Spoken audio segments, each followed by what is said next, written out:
이 메시지를 가지고 사실 또 한 자 적었습니다. 한 자 적었는데 제가 또 낭독을 해드리겠습니다. 반드시 고백해야 할 역사. 약속의 땅을 상속받기 위한 400년 고난의 역사. 이 우리나라 역사가 아니니까 다 한쪽 귀로 듣고 한쪽 귀로 다 흘러버릴 겁니다. 이게 이 400년 동안의 이 고난의 역사. 본인이 해당된다 생각해 보십시오. 400년 동안에 아찔하지. 그러나 그 400년 동안에도 포기하지 않고 낙심하지 않고 절망하지 않는 것이 바로 이스라엘 민족이고, 그 이스라엘 민족은 뭐냐? 아브라함으로부터 이 메시지, 이 예언을 가슴에 별같이 그들은 가슴에 받고 있기 때문에 그런 겁니다. 그가 피로 맺은 언약의 백성이라면 반드시 체득해야 할 역사, 이 반드시 알아라. 이게 뭐냐면 야당 지식으로 아는 것이 아니고 체득하는 체득. 고난을 갖다가 책으로 갖다 배우지 말고 현장에서 체득하는 체득. 현장에 서명을 해라는 겁니다. 현장에 나가서 서명을 하고 현장에 나가서 무시를 당하고 멸시를 당한 그것이 뭐냐? 야다 체득을 당한 고난인 겁니다. 그가 창세전에 택정받은 백성이라면 혀가 이틀에 달라붙어도 반드시 선포해야 할 메아리, 그것이 바로 고난. 그가 예정을 입은 천손이라면 온몸에 피가 식어도 반드시 읊어야 할 신앙 고백인 겁니다. 그가 아브라함과 다윗의 자손 예수 그리스도의 핏줄이라면 대를 이어 반드시 전수해야 할 영광의 유산. 창세기 15장 13절로 21절. 여호와께서 아브라함에게 이르시되 너는 반드시 알라. 내 자손이 이방에서 객이 되어 그들을 섬기겠고 그들은 400년 동안 내 자손을 괴롭히리니 그들이 섬기는 나라를 내가 징벌할지며 그 후에 내 자손이 큰 재물을 이끌고 나오리라. 너는 장수하다가 평안히 조상에게로 돌아가 장사될 것이요 내 자손인 4대 만에 이 땅으로 돌아오리니 이는 아모리 족속의 제약이 아직 가득 차지 아니함이니라 하시더니 해가 져서 어두울 때에 연기 나는 화로가 보이며 타는 햇불이 쪼갠 고기 사이로 지나더라. 그날에 여호와께서 아브라함과 더불어 언약을 세워 이르시되 내가 이 땅을 애굽 강에서부터 큰 강 유브라데까지 내 자손에게 주노니 곧 겐 족속과 그니스 족속과 감몬 족속과 헷 족속과 브리스 족속과 러바 족속과 아모리 족속과 가나안 족속과 기르가스 족속과 여부스 족속의 땅이니라 하였더라. 아멘. 기도하겠습니다. 성삼위일체 하나님 아버지, 오늘도 이 공간에 우리와 함께 하심을 감사합니다. 많은 천사를 대동하시고 우리 예배를 헌명하시기 위하여 자정하신 주님, 성령 하나님의 인도하심으로 우리 각 사람을 하나님의 말씀의 현장으로 이끌어 주시옵소서. 그 말씀의 현장에서 주님의 성령의 검으로 우리 영혼 육이 수술되게 하여 주시고 우리가 새롭게 재창조되는 시간 되기를 원하나이다. 예배를 드릴 때 우리 속에 모든 연약한 부분들이 강건케 되게 하여 주시고 모든 어그러졌던 것들이 상합되고 예수 그리스도의 형상으로 빚어지는 사건들이 우리 심령 속에서 일어나게 하여 주시옵소서. 또 말씀을 전하는 제 자신도 온전한 주님의 대언자 되기를 원하나이다. 저에게 부어주신 영감을 풀어내는데 조금도 막힘이 없게 하여 주시고 생수처럼 강물처럼 흘러넘치는 시간 되게 하여 주시옵소서. 하나님을 기뻐시게 하는 예배가 되기를 원하나이다. 이 모든 것 감사 영광 돌리며 예수님 이름으로 기도드리옵나이다. 아멘. 우리는 계속 창세기 아브라함과 이삭과 야곱을 통해서 하나님의 형상이 우리 속에서 형성되는 과정을 살펴보겠습니다. 우리는 지난번에 아브라함이 이제 북방 연합군을 물리친 이후에 아브라함의 두려움에 대해서 살펴봤습니다. 아브라함은 북방 연합군을 무찌르고 난 이후에 다시 북방 연합군이 반격해 오지 않을까? 왜냐하면 그들은 당하고만 있을 그런 나라들이 아니기 때문에 그렇습니다. 그들도 나름대로 자존심을 가지고 있기 때문에 그들이 공격을 받았던 우리를 공격했던 그 나라가 누구인지, 그 단체가 어떤 규모의 단체인지, 그들의 군사력이 어떤지 첩자를 보내가지고 점검할 거 아니겠습니까? 그러니까 아브라함의 입장에서는 이것이 100일 하에 자신의 그런 규모가 드러날 것은 뻔한 겁니다. 그러니 아브라함은 그 반격에 대하여서 두려워할 수밖에 없었고, 또 그 반격을 대비해서 뭐 이 가나안 땅의 사람들을 조직을 하고 또 뭐 참호를 파고 그리고 병기를 그렇게 손질을 하고 뭐 준비를 한다 하더라도 뭐 그들이 제대로 협조가 되겠습니까? 한 혈족도 아니고 한 동족도 아니기 때문에 서로 협조가 안 되는 겁니다. 그러니까 아브라함의 입장에서는 답답할 수밖에 없는 겁니다. 그 하나의 걱정이 있고, 또 하나의 아브라함의 두려움은 뭐냐면은 이 조카롯을 참 생명을 걸고 구원해 줬는데 이 조카롯이 자기 곁에 머물지 않고 또 소돔 땅으로 들어가 버렸다는 겁니다.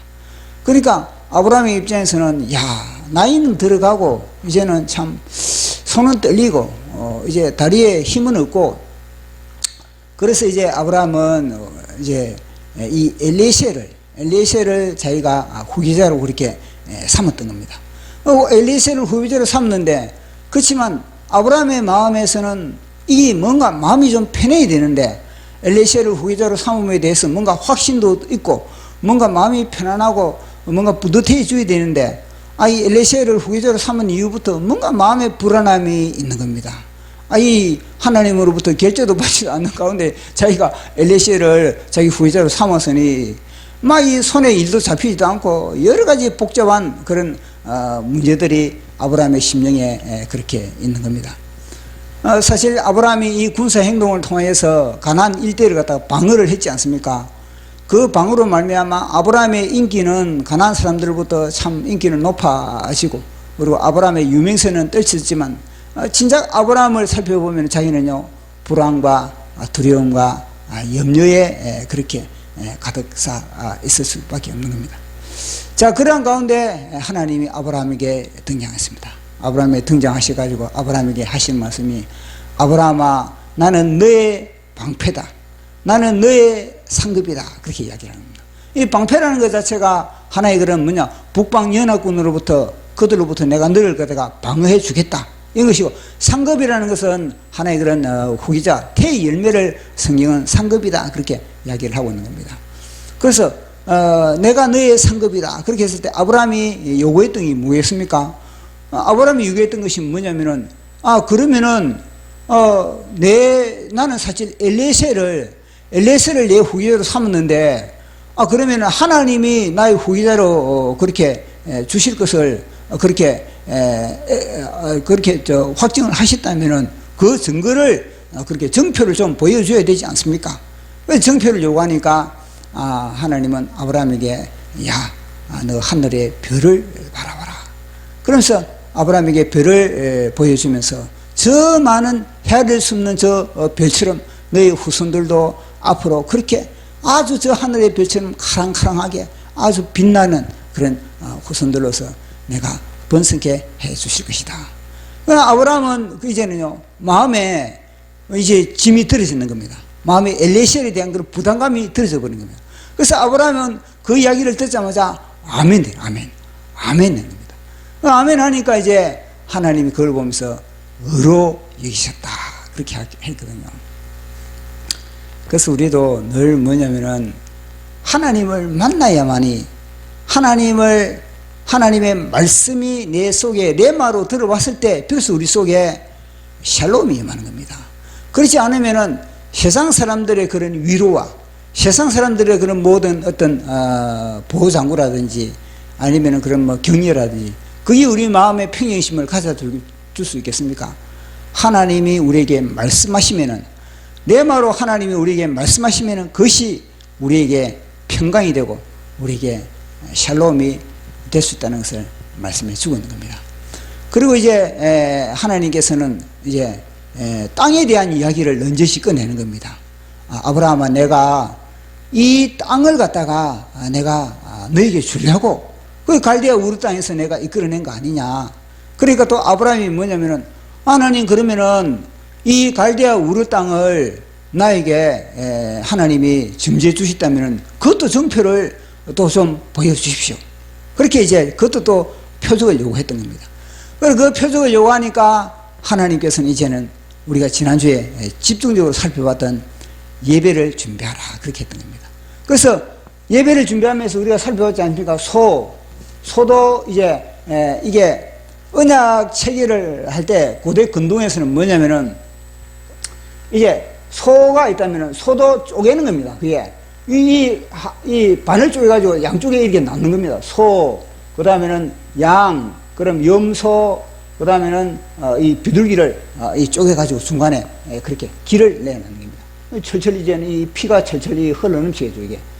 그래가지고 아브라함은 정성을 다해서 이걸 그래 쪼개가지고 하나님을 그렇게 이제 하나님이 이 약속으로 이제 오실 것을 기다리고 있는 겁니다.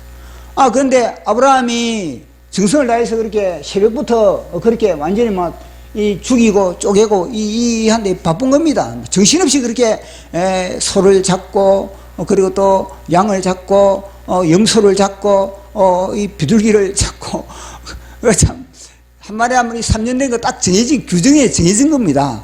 그러니까 집비둘기, 산비둘기 그러거든요. 그러면은 산비둘기 새끼를 잡으려면 어떻게 하겠습니까? 미리 산비둘기 새끼를 준비하는 것도 아닌데, 그러니까 이 비둘기 잡는데 그게 쉽습니까? 비둘기 잡는 게. 제가 어릴 때 비둘기를 제가 잡아봤지만은 이 비둘기 잡는 게 뭐 하루아침에 비둘기 잡는 게 잡히는 게 아닌 겁니다. 이 비둘기를 잡으려면은 아주 비둘기 집을 발견하는 것도 힘들거든요. 비둘기는 워낙 집을 능성하게 엉성하게 집을 짓기 때문에 이 비둘기, 집비둘기, 산비둘기, 집비둘기야 뭐 집에서 키우는 비둘기니까 그건 뭐 문제 없지만 산비둘기를 이걸 어떻게 찾겠습니까? 그래 이 제사 지내기 위해서는요 온갖 정성과 이 에너지를 다 투입해야 되는 겁니다. 그래서 준비를 했을 때 보니까 이 하나님이 이제는 준비를 하면은 당장 임하셔야 되는데 이거는 1시간이 지나도 하나님이 나타나시지 않으시고 2시간이 지나도 하나님이 나타나지 않으시고 그러면 아브라함 신명수기 어떻게 하십니까? 그러면 아브라함 신명수기에 이 마귀가 틈을 타는 마귀가 가만히 있지 않는 겁니다. 온갖 생각을 집어넣는 겁니다. 야, 너가 받은 계시는 엉터리다. 너가 받은 계시는 네 생각에서 나온 그런 계시지, 네 상상에서 나온 그런 계시지, 하나님은 오지 않는다. 막 온갖 그런 부정적인 그런 생각을 이 마귀가 집어넣는 겁니다. 야, 너가 그렇게 진짜 하나님께서 그렇게 이 계시를 줬다면은 이 준비를 다 했는데 왜 하나님 임하지 않느냐? 그러면서 의심을 집어넣고 근심을 집어넣고 불안을 집어넣고 괜히 그러면요 하나님이 또 나타나지 않으면은 이 아브라함 주위에 사라, 아브라함 주위의 그 식소들로부터 또 뭐냐면요 손가락질 당하지 않겠습니까? 비난을 당하지 않겠습니까? 아니 괜히 자기가 자기 마음의 생각대로 응답받았다 해가지고 우리를 갖다가 새벽부터 일나가지고 3년 된 거 가려가지고 그걸 갖다가 잡아라 그래가지고 다 이렇게 했는데 하나님도 나타나지 않는데 그렇게 우리가 이렇게 씨가 빠지게 그렇게 고생만 했다. 이런 식으로 손가락질 당할 수밖에 없고, 그래 엄청난 주위의 사람들로부터, 가까운 사람들로부터, 그리고 또 마귀로부터 아브라함을 정죄하고, 아브라함을 비난하고, 아브라함을 손가락질 할 수 있지 않겠습니까? 왜 아브라함도 이제는 저저 위축이 되는 겁니다. 그거는 그리 기다린데 뭐냐면은 여호와 하나님의 이 천사가 여기에 와야 되는데 천사가 방문하지 않고 이게 뭐냐 솔개가 방문해가지고 이 완전히 이 모든 짐승을 먹으려고 그러는 겁니다. 그러니까 솔개 쫓는데도 아브라함이 또 얼마나 그것도 용을 쓰겠습니까? 돌멩이를 들었다가 솔개를 향해서 야 이 솔개놈아 하면서 돌을 던지면서 솔개를 쫓고, 그러니까 아브라함의 입장에서는요 이게 진짜 참 죽을 맛인 겁니다. 솔개는 쫓겨냈다고 솔개가 뭐 한 번 쫓겨낸다고 그게 솔개가 도망가는 겁니까?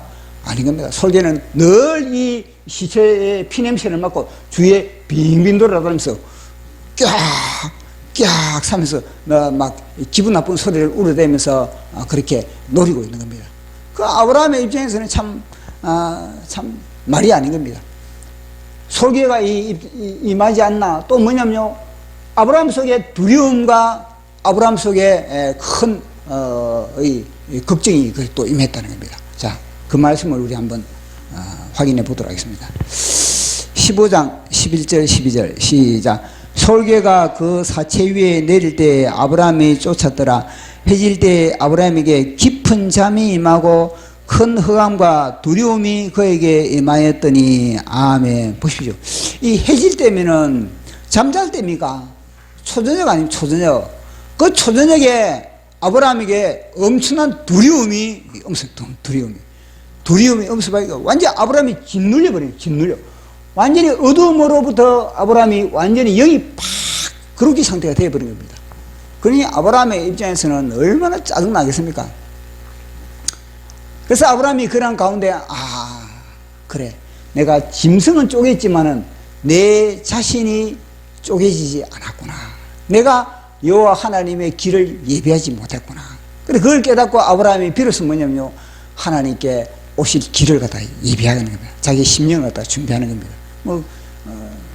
회개를 했겠죠. 통해 자복을 했겠죠. 하나님, 짐승 쪼갠다고 내가 참 힘쓰고 애쓰고 했는데 실장 진짜 쪼개야 될 내 심령은 진짜 내 속에 온갖 욕심이라든지 내 속에 온갖 그런 부승이라든지 이 주위에 이 모든 것에 대한 사람들에 대한 눈치에 대한 그런 내 자신의 그런 생각이라든지 그런 여론에 대한 그런 여러 가지 그것이 내가 흔들리 있다라든지 뭐 이런 것을 회개하고 오직 하나님께만 내가 집중하지 못한 것에 대한, 하나님께 내가 마음과 정성을 내가 다하지 못했던 것에 대한 이 짐승을 쪼개면서 나의 생각을 쪼개고 내 감정을 쪼개고 내 의지를 쪼개고 내 자아를 쪼개고 내가 완전히 내 자아가 가루가 되어야 됨에도 불구하고 그것은 관계없이 주위에 소와 이 짐승만 쪼개는데 내가 신경을 썼던 거, 그 주님 제가 회개합니다. 그래 아브라함이 드디어 마음의 길을 열는 겁니다. 그렇게 했을 때 드디어 여호와 하나님이 이제 등장했던 겁니다. 여호와 하나님이 오늘 딱 등장하는 내용이거든요. 그 여호와 하나님이 등장해가지고 아브라함에게 하는 말씀이 뭐냐면요, 이 말입니다. 반드시 아브라함이 너가 알아야 돼. 반드시 내가 언약의 인을 치기 전에, 내가 성령의 불로서 내가 도장을 찍기 전에 너가 반드시 알아야 될 내용이 있다. 너가 반드시 경험해야 될 내용이 있다. 그 이야기를 오늘 하고 있는 겁니다. 그 이야기가 뭔지 한번 들어보도록 하겠습니다. 이건 너무너무나 중요한 우리 신앙생활에서의 그런 하나의 헌장입니다. 헌장. 자, 15장 13절에서 16절까지 시작. 여호와께서 아브라함에게 이르시되 너는 반드시 알라.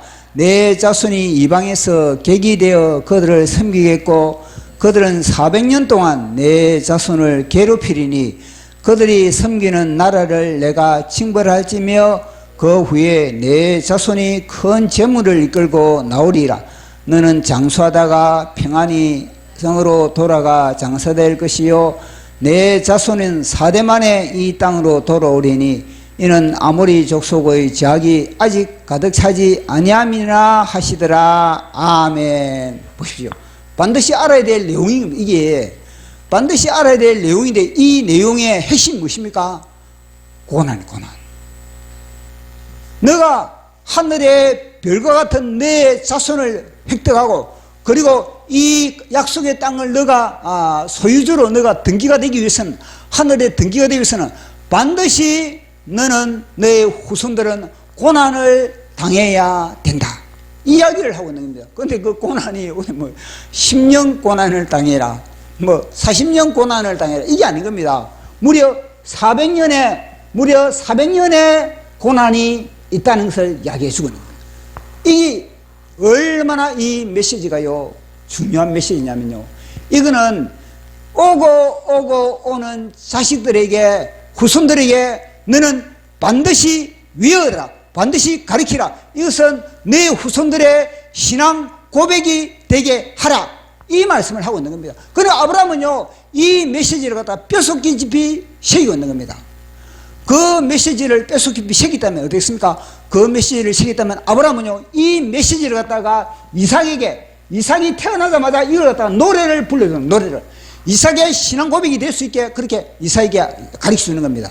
왜냐? 그것이 뭐냐면요, 하늘의 별과 같은 자기 자손들을 갖다가 획득할 수 있는 것이고, 그리고 이 가나안 땅을 찾아갈 수 있는 그런 비결이 바로 이 지식, 이 하나님의 말씀의 이 메시지를 소유하고 있는 것입니다.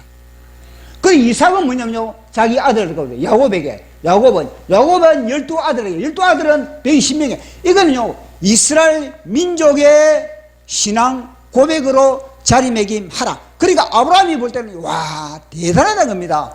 이 메시지를 아브라함은요, 한쪽 귀로 듣고 한쪽 귀로 흘러버리지 않았다는 겁니다. 아브라함이 만약에 안 했으면 복만 바라고, 세상의 복이지, 세상의 복, 세상에 뭐 잘 되는 거, 세상에 뭐 형통한 거, 세상의 물질에 보이는 거, 보이는 복을 추구한 아브라함이었다면 이거는, 이런 복은, 이 메시지는 한쪽 귀로 듣고 한쪽 귀로 흘러버리는 겁니다. 귀 여기지 않는 겁니다. 그러나 아브라함은요, 이것이 너무너무나 소중하기 때문에 온 몸에, 온 세포 속에, 혈관 속에 이 진리를 녹여주고 있는 겁니다. 그래서 이 진리가 전수된 거 아니겠습니까? 아브라함은 다른 것은 잊어도 400년 동안에 우리가 이방의 객이 된다. 400년 동안에 그들은 우리를 괴롭힘을 당할 것이다.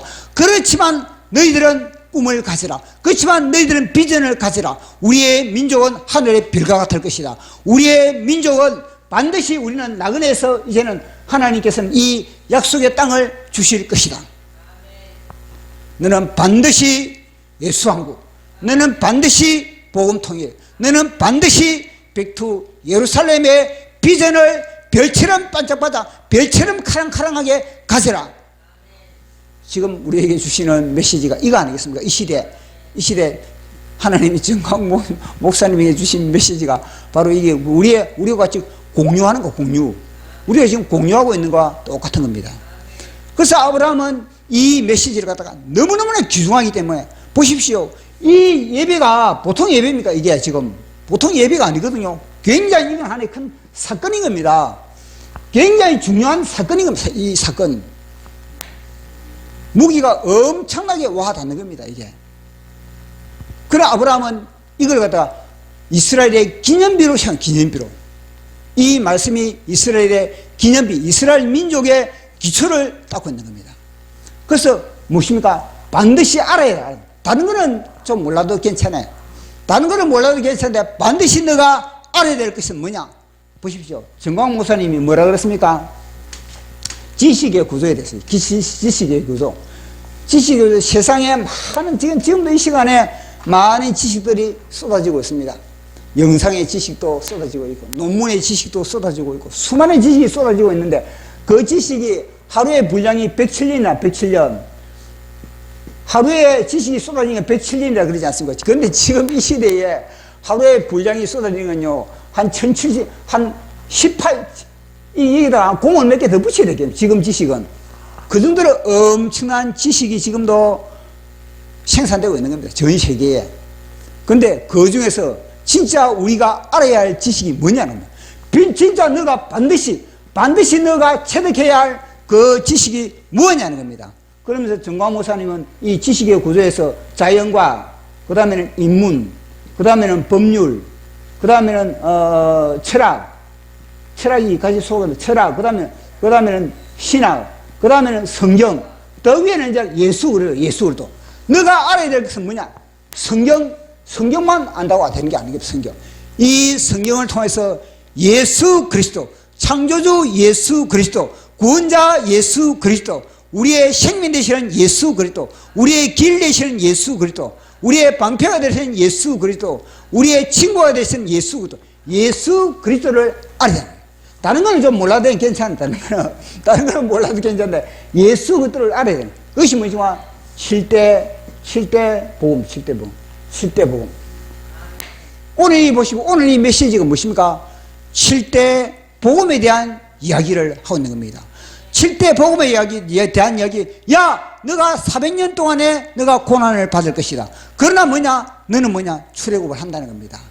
너는 구원을 받는다는 거. 그러니까 너는 복음의 연합이 된 복음의 연합. 7대 복음의 연합. 이걸 갖다가 가리키라는 거예요. 그리고 가만 보니까 아브라함은 이걸 갖다가 철저한 신앙 고백으로 받아들였구나.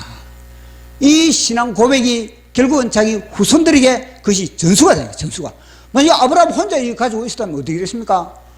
아브라함 혼자 이걸 가지고 있었다면요, 아브라함의 후손들은 그들이 애굽 땅에서, 보십시오, 그들이 애굽 땅에서 노예 생활을 했습니다.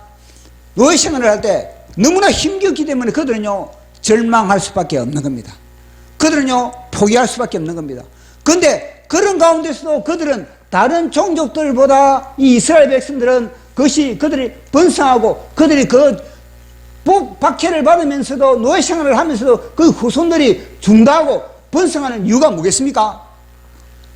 자기 조상 아브라함으로 받은 이 신앙 고백을 그들 동일한 고백을 가지고 있기 때문에 그런 겁니다. 그들은 반드시 우리는 뭐냐? 이 애굽 땅에서 벗어난다. 반드시 우리의 민족은 하늘의 별과 같다. 반드시 우리의 약속의 땅은 저 가나안 땅이다.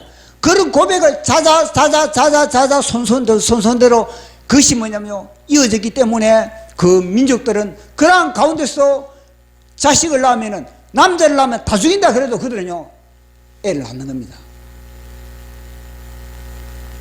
만약에 다른 민족이면 어떻겠습니까? 너희들 애 낳아가지고 만약에 그 남자면 날려고 던져버린다 그러면요 아예 겁을 먹어가지고 자식을 낳을 생각을 안 해버린 겁니다. 아예 겁을 먹어가지고 남녀 결혼하는 것 자체도 포기해버린 겁니다. 그러나 이스라엘 백성들은 그걸 바로의 명령을 두려워하지 않는 이유는 뭐겠습니까? 아브라함 조상들로부터 받은 이 신앙 고백, 이 신앙 고백이 세상의 정치꾼들의 그런 모든 엄포를 갖다가 이길 수 있는 그런 능력이 그 속에 있다는 겁니다.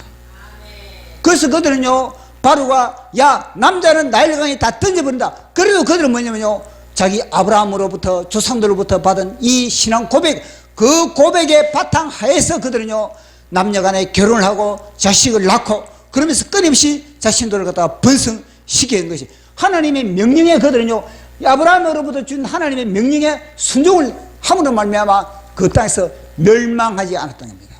만약에 보십시오. 아브라함이 이 메시지를 갖다가 얼빠가게 전했다면, 이 메시지를 뒤숭숭하게 전했더라면, 이 메시지를 제대로 전하지 않았다면 그 민족들은요 애굽에서 다 뭐냐면요 멸절돼 버린 겁니다. 가만 놔줘도 멸절돼 버려. 가만 놔줘도.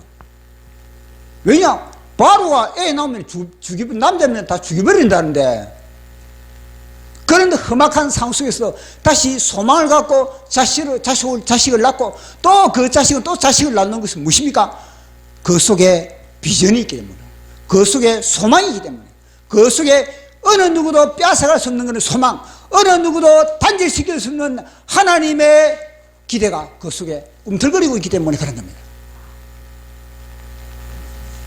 그래서 이걸 보면서 고난이 얼마나, 보십시오. 400년 동안에 400년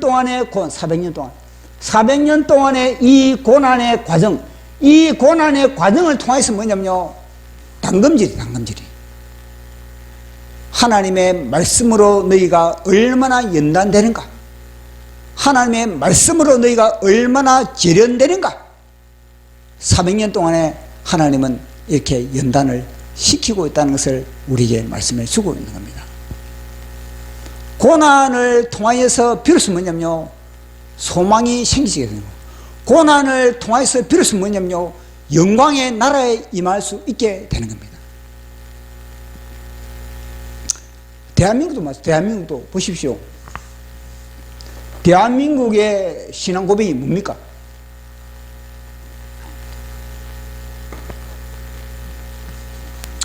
우리가 몸담고 있는 이 대한민국의 신앙 고백이 뭡니까?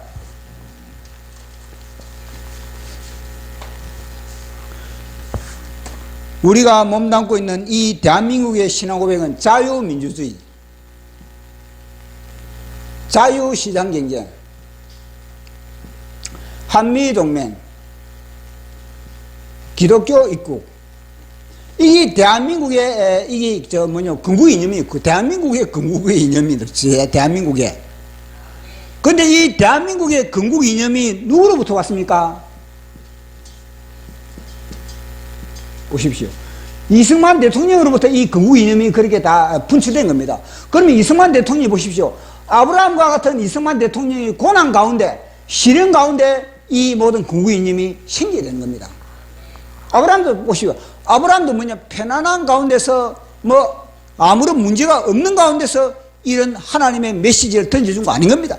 아브라함도 뭐 이방 땅에서 지금 북방으로부터 지금 내가 공격을 받느냐, 사면 초과에 쌓여 있을 때 하나님이 이런 메시지를 아브라함에게 던져주고 있는 겁니다. 이승만 대통령도 마찬가지다. 나라를 잃어가지고 나라가 완전히 풍지박산이 되어버린 그런 상황에서 완전히 망명시한을 하는 그런 가운데 이승만 대통령 자유민주주의, 진짜 자유민주주의가 뭔가 이 철학을 철저하게 자유를 박탈당해 봤기 때문에 자유민주주의를 알 수 있는 겁니다. 왕조의 그런 모든 비폐함을 알고 있기 때문에 민주주의를 그렇게 선포할 수가 있는 겁니다. 보십시오. 이 모든 자유시장이 얼마나 그 당시에 백성들이 굶어 죽었습니까?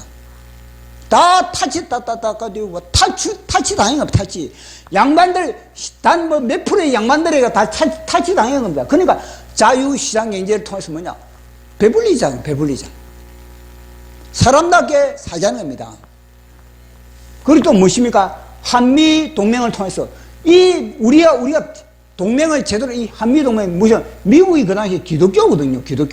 기독교의 나라와 우리는 동맹을 맺어야만 우리나라가 제대로 이 5,000년 동안에 썩어 빠진 그런 종교로부터 우리는 탈출할 수 있다. 자유할 수 있다. 그래서 기독교 입국령 여기 있어요. 이게 같이 한 맥락입니다. 이게 한미 동맹과 기독교 입국은 하나의 맥락이 같은 겁니다. 무엇입니까? 이게 올해 평안한 가운데서 우리 나라의 건국 이념이 생긴 겁니까? 대한민국 건국 이념이 생긴 겁니까? 보십시오. 이승만 대통령이 그런 고통 속에서, 그런 시련 속에서 이 건국 이념이 태어난 겁니다. 그것이 뭐냐면 한마디로 말해서 이게 뭐냐? 고난 가운데서 이 보석 같은 이런 건국 이념이 이승만 대통령을 통해서 그렇게 분출될 수가 있는 겁니다. 마찬가지로 아브라함의 고난을 통해서 뭐냐면요, 이 건국 이념이 그렇게 분출될 수가 있는 겁니다. 우리가 잘 알고 있는 이사야서의 그런 핵심 주제는 뭐냐면요, 메시아. 정광 목사님이 늘 그렇게 강조하고 있지 않습니까? 메시아 왕국. 그 메시아 왕국의 핵심이 뭐냐면요, 예수그리스도 아니겠습니까? 예수그리스도. 근데 예수 그리스도에 대해서 네 군데에 대해서, 네 군데의 예수 그리스도의 그런 하나의 그런 노래가 있습니다. 이게 하나의 시인데, 네 개의 예수 그리스도의 시가 있습니다. 시. 예수님에 대한 시. 그것이 뭐냐면요, 별명이 고난의 종의 노래. 고난의 종의 노래. 보십시오. 그만큼 뭐냐면요, 우리 예수 그리스도의 그런 사역은, 고난을 통해서 우리 예수님의 사역은 분출될 수 있다는 것을 말씀해 주고 있는 겁니다. 자, 그러면은 우리 이사야서를 통해서 우리 예수님이 얼마나 고난의 영광을 노래하고 있는지. 자, 첫 번째 우리 이사야서 몇 장을 보느냐? 42장 1절에서 4절까지 한번 보도록 하겠습니다. 첫 번째 이 시거든요. 첫 번째 시고 노래인 겁니다. 1절에서 4절까지 시작. 내가 붙드는 나의 종, 내 마음에 기뻐하는 자, 곧 내가 택한 사람을 보라. 내가 나의 영을 그에게 주선저 그가 이방의 정의를 베풀리라. 그는 외치지 아니하며 목소리를 높이지 아니하며 그 소리를 거리에 들리게 하지 아니하며 갈대를 꺾지 아니하며 꺼져가는 등불을 끄지 아니하고 진실로 정의를 시행할 것이며 그는 쉬하지 아니하며 낙담하지 아니하고 세상에 정의를 세우기에 이르니 섬들이 그 교훈을 앙망하리라. 아멘. 보십시오.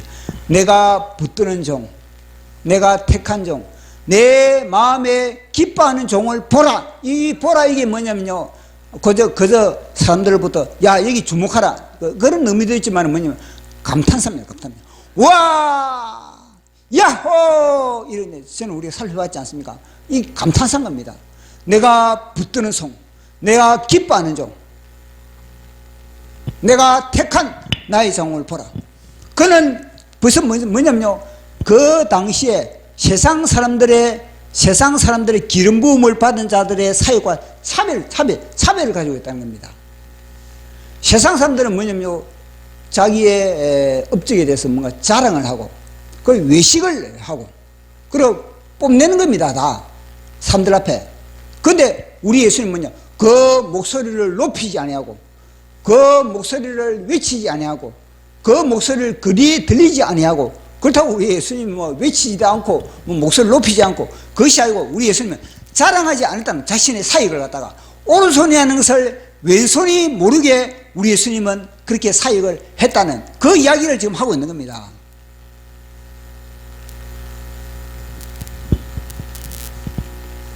그만큼 우리 예수님은요, 다른 사람들과의 사역의 차별성을 이야기해 주고 있는 겁니다. 상한 갈대를 꺾지 아니하시고 꺼져가는 심지를 끄지 않으신다. 보십시오.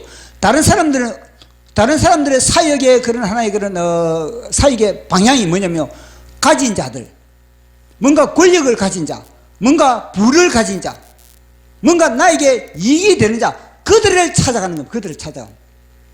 그들을 찾아가지고 그들로부터 내가 혜택을 받기 위해서 내가 사역을 하는 겁니다. 그러나 우리 예수님은요, 상한 갈대를 찾아가. 상한 갈대, 나에게 이익이 되지 않는 사람들, 사회에서 버림받은 사람들, 주목하지 않는 사람들, 꺼져가는 등불들, 다 죽어가는 사람들, 남들이 손가락질하는 사람들, 남들이 돌아보지 않는 사람들, 모든 사람들이 외면하는 그곳에 우리 예수님은요, 사역에 집중을 하고 있다는 겁니다.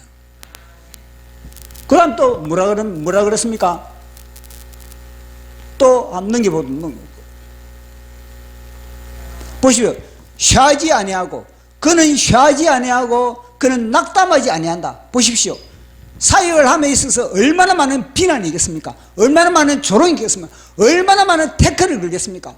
얼마나 많은 무시와 멸시를 받겠습니까? 그렇지만 우리 예수님은요, 절대 낙심하지 않는 겁니다. 절대 후회하지 않는다는 겁니다.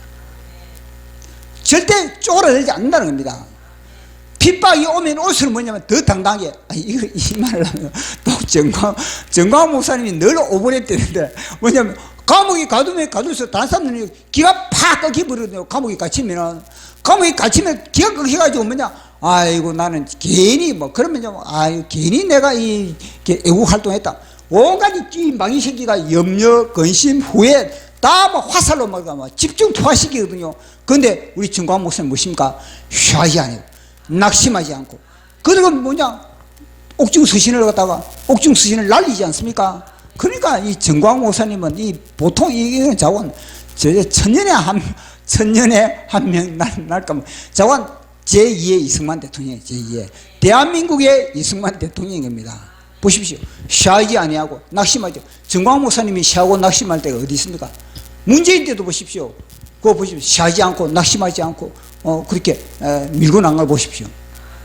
그러니까 그 속에 뭐냐, 왜 그렇습니까? 그 속에 하나님의 영, 오늘 이사야서 말씀은 여호와 하나님께서 하나님의 영을 그에게 부어주시니, 그러나 정강 목사님 속에는요, 성령님 하나님의 영이 빵빵하게 들어있으니까 그렇게 할 수가 있다는 겁니다. 보십시오. 세상에 정의를 세우기에 이른 섬들이 그 교훈을 앙망하리라. 다 정광 목사님을 왜 앙망하겠습니까? 정광 목사님의 외모를 보면서 앙망하겠습니까? 아닌 겁니다. 그분 속에 가시는 성령 하나님, 그분의 성령의 사역에, 그걸 보면서 사람들은 다 정광 목사님을 앙망하고 있지 않습니까? 이것이 첫 번째 노래, 첫 번째 시거든요. 또 내가 42장 또 넘겨보십시오. 보십시오. 나 여호와가 너를 어디로 부르신지. 42장 몇 절입니까 이게? 자, 우리 6절에서 8절까지 6절에서 8절까지 시작. 나 여호와가 어려운 너로 불렀은즉 내가 내 손을 너 부러워하며 너를 세워 백성의 언약과 이방의 빛이 되게 하리니 내가 눈먼 자들을 눈을 밝히며 갇힌 자를 옥에서 이끌어내며 흑암에 앉은 자를 깜방에서 나오게 하리라. 나는 여호와니 이는 내 이름이라. 나는 영광을 다른 자에게 내 자족을 우상에게 주지 아니하리라. 아멘. 보십시오. 눈먼 자를 눈을 뜨게 한다. 정광훈 목사님이 이 시대에 자꾸 정광훈 목사님에게 이 초점이 가는데 다 뭐냐면 지금 눈을 뜨게 만들지 않습니까? 빛을 뿌리지 않습니까? 대한민국에 지금 많은 사람들에게 빛을 뿌리고 있는 겁니다. 주사파로부터 다 어두움에 갇혀있는 사람들, 그 사람들에게 지금 눈을 뜨게 만드는 겁니다. 눈을 뜨게 만들고 옥에 갇혀있는 사람들, 그리고 또 흑암에 갇혀있는 사람들, 이 땅에 빛이 정광 목사님 이름이 보니까 빛이 광자가 빛광자가 빛이네 보니까 빛을 발산하고 있는, 빛을 발산하고 눈을 뜨게 만들고 옥에 갇힌다. 이 옥이 뭐니까 죄로 말미암은 옥, 죄의 옥, 뭐 우상의 옥, 뭐 세상의 주사파의 옥, 이 옥에 갇혀있는 그런 우리를 갖다가 해방시키고, 그래서 북녘 땅을 해방시키는 겁니다. 정광 목사님이 북녘 땅을 해방시키고, 정광 목사님이 이제는요, 정광 목사님을 통해서 이 백투 예루살렘의 사명이 이제는 그렇게 뻗어 나간다는 것을 말씀을 해 주었는 겁니다. 이 다 고난. 그만큼 고난이 우리에게는요, 유의한 거예요. 고난을 통해서, 시련을 통해서, 보십시오. 세상 사람들, 모든 사람들이 다 고난 없는 사람이 어디 있겠습니까? 그러면요, 죄로 인한 고난을 당하느냐, 의로 인한 고난을 당하느냐, 이 차이가 아니겠습니까? 세상 사람들은, 하나님을 모르는 사람들은 다 죄로 인한 고난을 당하는 겁니다. 다 그들도. 육신의 정욕과, 다 이 요놈에게 다 사기를 당해가지고, 안목의 정욕과, 이생의 자랑과, 세상적이고, 정욕적이고, 마귀적이고, 다 그들도 고난을 당하거든요. 그렇지만요, 그들의 고난은요, 결국은요, 이 마귀의 바보로 인한 죄의 짓눌린 그런 고난인 겁니다. 그러나 우리의 고난은 무엇입니까? 우리의 고난은 영광을 위하여서, 우리의 고난은 하나님의 찬송을 위하여서, 우리의 고난은 하나님의 기쁨을 위한, 하나님의 지경을 넓히는 그런 하나의 그런 고난 아니겠습니까? 그래서 보십시오. 내 영광을 아무에게 안 준다는 겁니다. 내 찬송을 내가 우상에 주지 않는다는 겁니다. 이 뭐냐? 고난의 결정체가 하나님의, 우리에게 다가오는 이 모든 고난의 결정체가 하나님에게 영광이 되는 것이고, 이 고난의 결정체가 하나님의 시가 되는 것이고, 하나님의 찬송이 되는 것이고, 하나님의 노래가 된다는 것을 우리에게 말씀해 주고 있는 겁니다. 그래서 아브라함이 400년 동안에, 제가 볼 때는 이 본문을 말씀, 야, 하나님 40년도 아니고 그래도 좀 100년도 아니고, 아니 400년 동안이나 이방인의 계획을 만들어 가지고 이렇게 한다는 거, 이게 말이 되는 겁니까? 이게 아니 택한 민족인데, 언약한 백성인데, 뭐 아브라함이 뭐 잘못했다고 그렇겠습니까? 뭐냐면요, 이 고난의 깊이를 파야만이 역사의 새 예루살렘의 틀을 잡을 수가 있다는, 새 예루살렘. 하늘에서 새 예루살렘이 내려오는데, 그 새 예루살렘이 땅에 고난의 틀을 닦지 않은, 고난을 통해서 그 집의 틀을 닦지 않았는데 무슨 새 예루살렘의 집을 짓겠습니까? 그리고 이스라엘 백성들은요, 결국은요, 이 400년의 애굽의 이 고난이 결국은 이스라엘 백성들을 하나님은 다 구원시키는 겁니다. 왜냐? 조상들이 틀을 닦아놨기 때문에. 그래서 고난은 대를 이어서 고난 당하는 것, 그는 오히려 하나님께 우리가 이 새 예루살렘의 틀을 닦기 위한 하나님의 밑작업을 빡시게 하는구나. 그렇게 생각하면 딱 맞는 겁니다. 그래서 이거는 하나의 공식이다. 한 인생의 공식이고, 한 가정의, 가문의 공식이고, 한 민족의 공식이다, 고난은. 그래서 정광 목사님이 고난의 연합, 그 고난의 연합을 하라 그러지 않습니까? 그래서 제가 오늘도 이 메시지를 가지고 사실 또 한 자 적었습니다. 한 자 적었는데 제가 또 낭독을 해드리겠습니다. 반드시 고백해야 할 역사, 약속의 땅을 상속받기 위한 400년 고난의 역사. 이 우리나라 역사가 아니니까 다 한쪽 귀로 듣고 한쪽 귀로 다 흘러버릴 겁니다. 이게 이 400년 동안의 이 고난의 역사. 본인이 해당된다 생각해 보십시오. 400년 동안에 아찔하지. 그러나 그 400년 동안에도 포기하지 않고 낙심하지 않고 절망하지 않는 것이 바로 이스라엘 민족이고, 그 이스라엘 민족은 뭐냐? 아브라함으로부터 이 메시지, 이 예언을 가슴에 별같이 그들은 가슴에 받고 있기 때문에 그런 겁니다. 그가 피로 맺은 언약의 백성이라면 반드시 체득해야 할 역사, 이 반드시 알아라. 이게 뭐냐면 야다. 지식으로 아는 것이 아니고 체득하래. 체득.